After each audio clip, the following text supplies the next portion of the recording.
Salut à toi pour cette nouvelle vidéo, et dans cette nouvelle vidéo, comme tu as pu voir dans le titre, aujourd'hui on va parler du 360 de Ronaldinho. Donc le 360 de Ronaldinho, c'est ce geste là que tu peux voir là maintenant, et c'est un geste qui est super difficile à réaliser en match.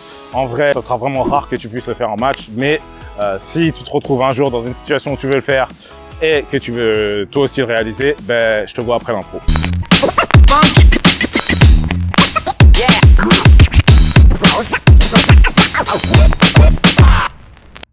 Ok, donc pour ce geste, la situation dans laquelle tu devrais le faire, c'est assez compliqué parce que le geste en question est en deux étapes et la situation dans laquelle Ronaldinho l'a faite, c'était entre deux joueurs. En vrai, ça sera très rare que tu te retrouves dans la même situation, mais si tu veux le faire toi aussi, on va imaginer qu'il y a seulement un joueur, pas deux joueurs. Parce que sinon, cette situation, elle est vraiment trop rare pour que ça soit bénéfique pour toi d'apprendre le geste. Si la situation d'un geste est vraiment rare dans laquelle tu vas te retrouver, c'est une perte de temps d'un côté d'apprendre le geste. Un geste comme la bolassie par exemple, c'est un geste où la situation sera super rare que tu te retrouves dedans. Donc, il n'y a pas vraiment d'utilité à apprendre ce geste. À un moment, tu veux l'apprendre pour frimer avec tes amis ou quoi que ce soit. Mais sinon, en termes de pure efficacité, ça sert à rien. Donc, dans la situation là où je vais parler du geste, on va imaginer que lorsque Ronaldinho a commencé, il y avait deux défenseurs à plat devant lui. Okay, il y avait deux défenseurs à plat devant lui. Il a fait une touche pour se retourner et ensuite les a laissés venir les deux pour ensuite faire une banane et se retourner. On va imaginer qu'il y avait seulement un défenseur directement face à nous et qu'on fait la même chose. Maintenant, ce que je vais essayer de t'enseigner, c'est de savoir pourquoi tu veux faire ce geste plutôt qu'un autre, ou bien pourquoi tu veux changer ton idée et faire quelque chose d'autre à la place. Lorsque tu te retrouves face à un défenseur directement face à toi et à plat, et que toi tu es arrêté aussi, et que tu fais un geste comme ça pour te retourner en arrière, le défenseur, qu'est-ce qu'il va faire en général? C'est qu'il va venir comme ça. Il va avoir la même réaction que le défenseur avait eu avec Ronaldinho, mais la grosse différence avec ça, c'est que lui, il va pas se jeter concrètement. Il ne va pas se jeter, il ne va pas venir pour prendre le ballon d'ici. Il va probablement te mettre la pression et rester à plat ici. Ok? Donc, lorsque tu vas faire la banane, c'est pas forcément que tu vas l'éliminer. La raison pour laquelle Ronaldinho avait éliminé les joueurs, c'est que lorsqu'il a fait le crochet pour le ramener, lui était venu comme ça. Donc, il pouvait se tourner et ensuite accélérer.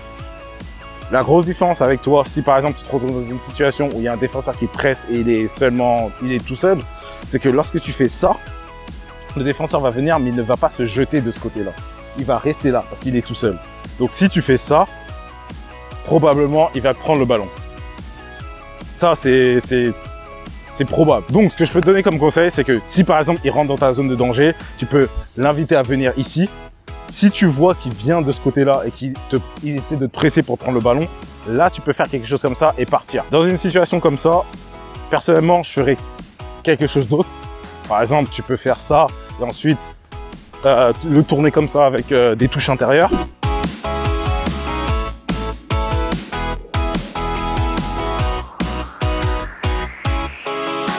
Mais si tu veux vraiment faire ce geste-là, c'est dans cette situation que tu peux le faire en fait. C'est que si tu l'invites à venir vers toi et que lui, il essaie de se jeter de ce côté-là, c'est là que tu peux faire ce geste et accélérer de l'autre côté. Maintenant, si tu l'invites à venir comme ça et que ensuite il vient mais il s'arrête pour te mettre la pression et voir ce que toi tu vas faire, tu peux pas faire une banane et accélérer. C'est pas possible.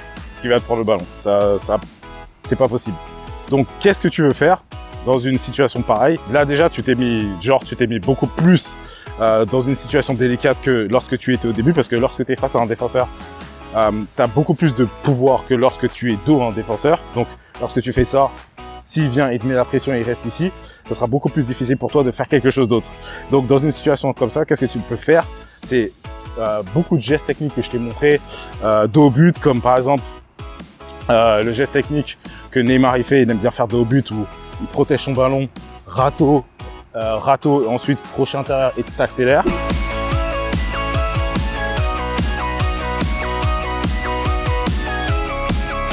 Donc tu peux faire ça, donc tu peux l'inviter, attendre qu'il vienne, protéger ton ballon et faire un truc comme ça et ensuite accélérer, tu vois. Tu peux faire ça. Ou bien tu es obligé à partir de ce moment-là de chercher quelque chose d'autre et de trouver une autre solution pour justement ou l'éliminer ou faire protéger ton ballon et faire une passe ou quoi que ce soit. Donc c'est la raison pour laquelle je dis que ce geste-là, il sera très difficile à refaire en match. Il sera très difficile de te retrouver dans exactement la même situation que Ronaldinho. Si tu te retrouves exactement dans la même situation que Ronaldinho, là, peut-être tu peux penser à le faire. Mais sinon, tu dois jouer en fonction de comment le défenseur réagit. Donc si tu es face à lui et tu fais un crochet comme ça et ensuite il vient et qu'il te met la pression de ce côté-là, mais vraiment il essaie de se jeter, là tu peux faire un truc comme ça et accélérer, tu vois. Tu dois vraiment réagir au mouvement du défenseur. C'est vraiment très important. Ensuite, la manière dont tu le fais, la première étape, elle est simple. C'est que tu fais un crochet intérieur pour ramener le joueur vers toi. Ça, c'est assez simple. Mais ensuite, la banane, tu vois, pour faire la banane correctement, rappelle-toi que tu utilises l'intérieur de ton pied. Tu utilises l'intérieur de ton pied et tu ramènes le ballon avec toi. Tu vois, c'est comme un peu un râteau. Tu le ramènes. Tu le ramènes avec toi. Tu le fouettes pas. Tu le frappes pas. Tu le ramènes avec toi, tu vois. Tu le ramènes avec toi.